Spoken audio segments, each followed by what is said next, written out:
This podcast is brought to you by The Senior Techie, a source of information for seniors and others about technology. Let's start with a scenario today that I think is going to sound incredibly familiar to you. Oh, I think I know where this is going. You probably do. So picture this. Yeah. You open up your email app on your phone or your computer. You are looking for something genuinely important. Maybe it's a message from your doctor's office with some test results, or maybe a confirmation for an upcoming specialist appointment. Right, something you actually need to see right away. Precisely. Yeah. But instead of seeing that important message right at the top, you're hit with an absolute wall of digital noise. I mean, you are staring at sale alerts from stores you visited maybe once, random newsletters, and shipping confirmations from literally 2 years ago. And it just keeps scrolling. It does. And somewhere buried in the middle of all that chaos is the actual message from your doctor. It takes real draining mental effort just to sift through the junk and find what actually matters to your life. It is exhausting. And it's a universally shared frustration, especially for older adults who really rely on email for critical medical, financial, and family communications. It really is. And that brings us to our mission for today's episode of the Senior Techie Podcast. I want to reassure you right out of the gate, we are not trying to turn anyone into some hyper-efficient productivity guru. No, definitely not. Nobody has time for that. Right. We're not going to ask you to learn complicated software or spend your entire weekend staring at a screen. The goal here is simple. We want to give you a handful of very practical, manageable steps to make your inbox feel calmer, safer, and more organized in about an hour. Okay, let's unpack this, because I think the first thing we need to do is remove the guilt. Oh, that's a huge part of it. It is, because a lot of people look at their inbox, they see, 5,000 unread emails, and they feel this profound sense of shame. They think, oh, I've been so lazy, I let this get completely out of hand. But according to the Senior Techie, that's just not true. No, it's not. Your inbox got messy for completely understandable reasons. It was not laziness. Think back for a moment. You signed up for a free recipe download. Or maybe you bought a gift for your grandchild online, right? Or you entered a contest at the local pharmacy hoping to win a gift basket. Yes. You just wanted the coupon or the recipe. You had no idea that by handing over your email address, you were suddenly signing up to get 47 emails a month from a company you might never shop at again. What's fascinating here is the actual mechanics behind why this happens. Yeah. Because once you hand over your email address in those situations, merchants are legally permitted to send you marketing emails. And boy, do they ever. They really do. And believe me, most of them take full advantage of that permission. They automate the entire process. So every single time you made a minor, innocent decision to get a discount code, you were added to another relentless mailing list. And it just adds up exponentially over the years. It does. The takeaway for you is incredibly important. Do not blame yourself for the state of your inbox. The system is fundamentally designed to flood you with messages. Our job today is just to show you how to sidestep that system and take your power back. So let's start taking that power back. The most obvious way to stop the flood is to unsubscribe, right? But, and I hear this from older adults all the time, and it's a very valid concern, is it actually safe to click links in emails? That is the big question. We are constantly told by cybersecurity experts not to click on random links. So clicking an unsubscribe button at the bottom of a strange email feels a bit like walking through a digital minefield. This raises an important question about digital safety, which is always our top priority. According to the guidance from the Senior Techie, clicking that tiny unsubscribe link at the very bottom of a legitimate email from a real, recognizable company is generally fine. Generally fine, but there's a better way, isn't there? There is. They recommend a brilliant alternative that provides a much higher level of security and peace of mind. The smartest and safest move is to use the built-in tools provided directly by your email service, like Gmail or Outlook. The Senior Techie Guide uses the term native tools, which it might sound like tech jargon to some folks, but really it just means the built-in buttons provided by Gmail or Outlook themselves. Think of it as using your own home security system, rather than trusting a stranger who knocks on the door. That's a perfect analogy. Let me walk you through what this looks like visually, because it is so incredibly helpful. If you use Gmail on your computer, when you open a promotional email, Gmail actually detects that it's a marketing message. They're pretty smart about that. They are. They put a small, very clear unsubscribe link right at the very top of the email, right next to the sender's name. You do not have to scroll all the way down through 20 pages of fine print. Which is a relief in itself. And if you're using your smartphone, it's just as easy. You tap the three-dot menu at the top of the screen while you have the email open. If an unsubscribe option is available safely, it will show up right there in that menu. If we connect this to the bigger picture of why this is so beneficial for seniors, it really comes down to insulation. Insulation. Tell me more about that. Well, when you click a link at the bottom of an email, you are often taken directly to that company's website. Sometimes those websites are confusing. They might try to trick you with complicated checkboxes where it is entirely unclear if you are opting out or accidentally signing up for a sister company's mailing list. Oh, I hate when they do that. It's so deceptive. It is. But when you use the built-in button at the top of Gmail or Outlook, your email provider handles the entire process behind the scenes. They manage the communication with the sender. You are completely insulated from potentially confusing or deceptive websites. It is a much safer, cleaner way to protect your digital space. Here's where it gets really interesting, though, because as safe as that built-in button is, the senior techie warns that there is a specific danger zone. Yes, there is. There are times when you should absolutely, under no circumstances, touch any unsubscribe link, whether it's built in or at the bottom of the page. Spot on. Ah. We need to talk about spotting scams. Bad actors know that people want to clean up their inboxes, and they will sometimes use fake unsubscribe links as a trap. So it's a trick. It's essentially like a burglar knocking on your front door just to see if someone answers. If you click their fake link, you're verifying that your email address is active and monitored, which just makes you a target for more spam. Or worse. Or worse, Right. the link could try to download malicious software onto your device. That is a terrifying thought, especially if you're not super tech savvy. So how do we empower the listener to spot these traps? What are the red flags they should be looking for before they click anything? The senior techie highlights a few dead giveaways. Okay, let's hear them. First, typos in the subject line or the body of the email. Professional companies have proofreaders. Scammers usually do not. Second, and perhaps most importantly, look at the actual sender address. Right, the address next to the name. Yes. If you get an email claiming to be from your bank, but the email address is a jumble of random letters and numbers, or it ends in something bizarre, that is a huge red flag. Also, watch out for strange formatting or offers that simply seem too good to be true. Like winning a cruise you never entered. You got it. The golden rule to remember here is straightforward.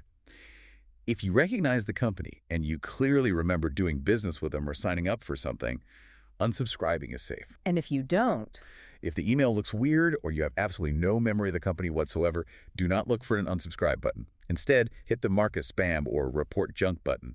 Do not click any links inside the message, and whatever you do, do not reply to them. and hitting mark as spam actually does a lot of good, doesn't it? It's not just about moving the email out of your own site. That is precisely it. When you mark a message as spam, you are actively training your email provider's security system. Oh, I see. You are teaching their algorithms that this specific sender is malicious, that not only blocks future messages from reaching you, but it also helps update the security filters for millions of other people. You are essentially doing a small but vital part to protect other vulnerable users from seeing that same scam. That is a great way to reframe it. You're basically part of the digital neighborhood watch. I love that. But let's shift gears slightly. We know how to safely stop the new junk from coming in.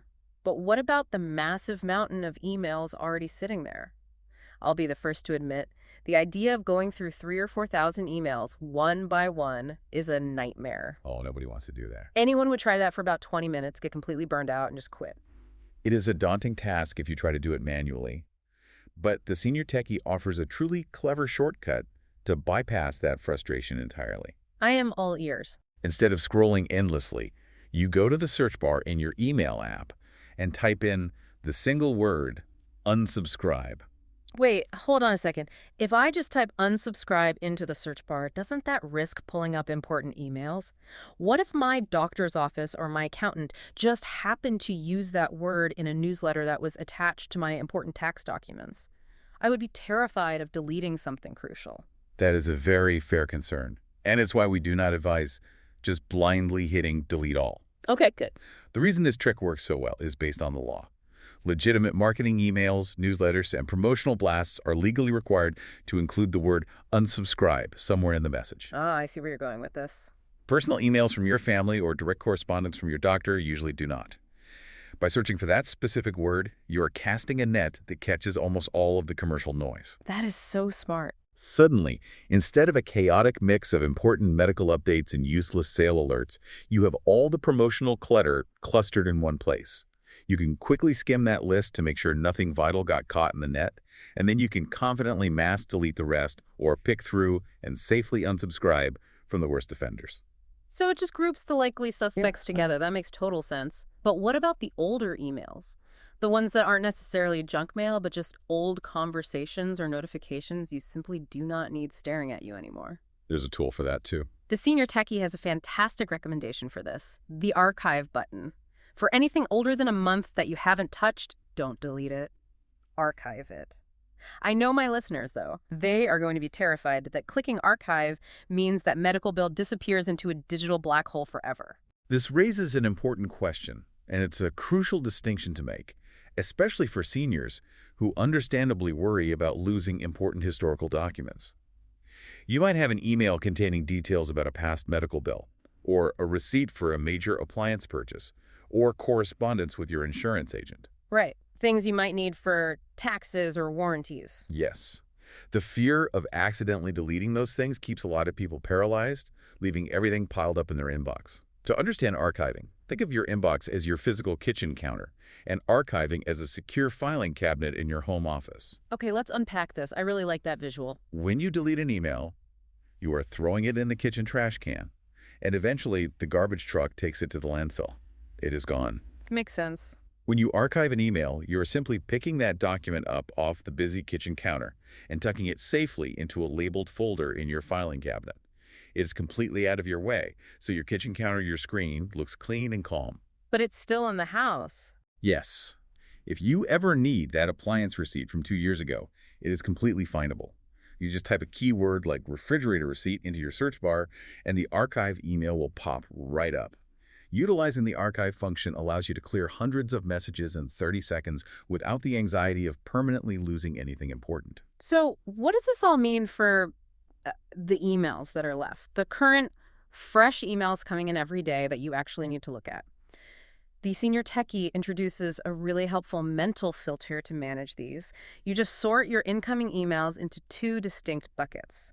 Action versus FYI. That's a great way to think about it. Action emails are things that genuinely require you to do something. Think of appointment reminders where you need to fill out a health questionnaire beforehand, or a utility bill that needs to be paid. FYI emails are purely for your information. That includes things like your monthly bank statement notification, a confirmation that a package is shipped, or a neighborhood newsletter. To help you quickly sort emails into those two buckets, the senior techie provides a highly effective 5-word test. When you open an email, ask yourself, does this require a response? That is the entire test. Does this require a response? It really cuts right through the indecision. It absolutely does. If the answer is yes, it is an action email. You either handle it right then and there, or you put it in a specific place where you will remember to deal with it later. If the answer is no, it is an FYI email. You read it, and then you either archive it for safekeeping or you delete it. Let's talk about putting things in a specific place. People can get incredibly overenthusiastic about creating email folders. Oh, the endless folders. Right. They build these complex systems with 17 different color-coded categories, one for travel, one for receipts, one for the grandkids, and within a week, it becomes way too much work to maintain, so they just abandon the whole thing. The guide advises keeping it relentlessly simple. You only need 2 folders, just 2. One called Action Needed and one called Read Later. That 2-folder rule is brilliant in its simplicity.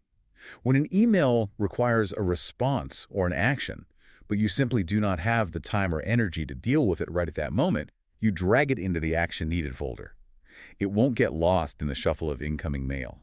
And the Read Later folder. When you receive an email that looks interesting, maybe an article a friend sent you, or a long update about a hobby you follow but is not urgent, you drag it into the Read Later folder.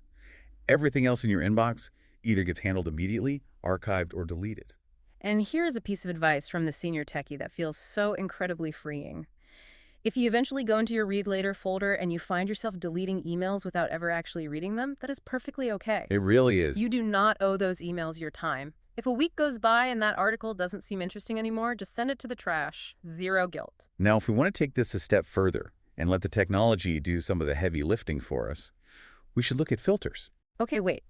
Setting up rules and filters sounds a lot like computer programming to me. I know a lot of our listeners over 55 hear the word filter and immediately worry they're going to break their email or accidentally send important messages into the void. Are you sure this is safe for a beginner to try? That is a very common hesitation, but I promise it is much friendlier than it sounds. Think of a filter like hiring a mailroom clerk for your house. A mailroom clerk. You are just giving this clerk one simple instruction to follow every time the mail carrier arrives. It is simply a rule that you create one time, and from then on, your email provider follows that rule automatically. All right, I'll bite. Walk us through it slowly. How does it work in practice? Let's use Gmail as an example. In Gmail, if you click the search bar at the very top of the screen, you will see a small slider icon on the right side. If you click that, a menu drops down, allowing you to set specific conditions. Like what kind of conditions? You can filter by the sender's email address or by words in the subject line. You set your condition, click Create Filter, and then you tell Gmail exactly what you want it to do whenever a message matches that rule. Let's give a real-world example of how a senior might use this. Let's say you get weekly emails from your pharmacy. You want to keep them because sometimes they have important updates about store hours or prescription policies, but you really do not need them cluttering up your main inbox every single week. That's a perfect scenario. You can create a filter that says, take every email from this pharmacy and automatically move it into a folder called Health. The beauty is, you never even see those emails land in your main inbox, but they are sitting right there in the Health folder, waiting patiently for you whenever you decide you actually need to look at them. You nailed it. It drastically reduces the visual clutter you have to process.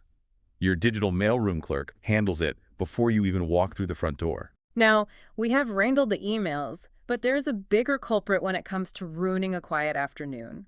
We have to talk about a very sneaky source of daily anxiety. Phone notifications. Oh, the constant buzzing. Yes. Imagine you're sitting in your favorite chair, reading a book, or maybe you are having a nice conversation with a friend. Suddenly, your phone buzzes aggressively on the table, your heart rate jumps a tiny bit, you stop what you are doing, you pick up the phone, and it is a promotional email from a shoe company telling you about a weekend sale. You have just had your day, your focus, and your peace interrupted for absolutely nothing. The psychological impact of those constant micro-interruptions is significant, and it elevates our baseline stress levels.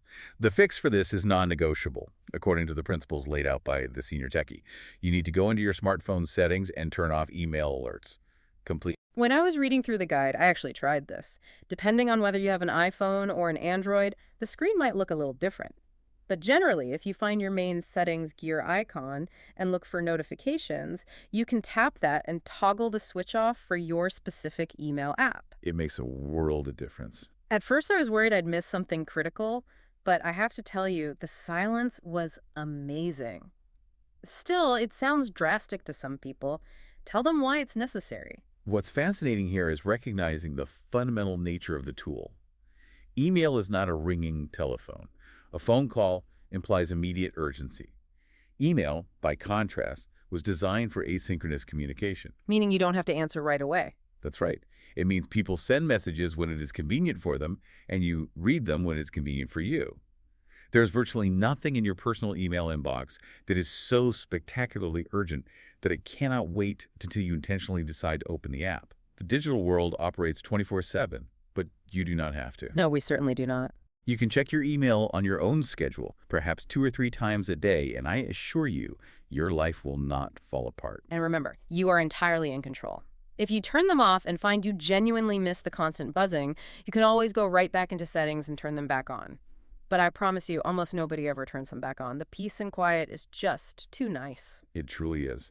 Which brings us to the final piece of the puzzle, maintenance. Once you have cleared the backlog, set up your 2 folders, and quieted the notifications, how do you keep the digital monster from returning? That is the million-dollar question. And the good news is, the goal here is not to maintain a completely empty, pristine inbox. A perfect inbox is a myth. The goal is simply an inbox that does not cause you stress when you open it. To achieve that, the senior techie recommends establishing a 15-minute maintenance habit. Consistency is the secret ingredient here. You pick one specific day a week that fits your rhythm. Maybe it is Sunday evening while you're winding down or Monday morning with a cup of coffee. You sit down and spend exactly 15 minutes, no more, doing some light digital tidying. And during those 15 minutes, what exactly are we doing? You unsubscribe from just one or two new pieces of junk mail that managed to sneak through during the week. You open your action needed folder and clear out the things you handled.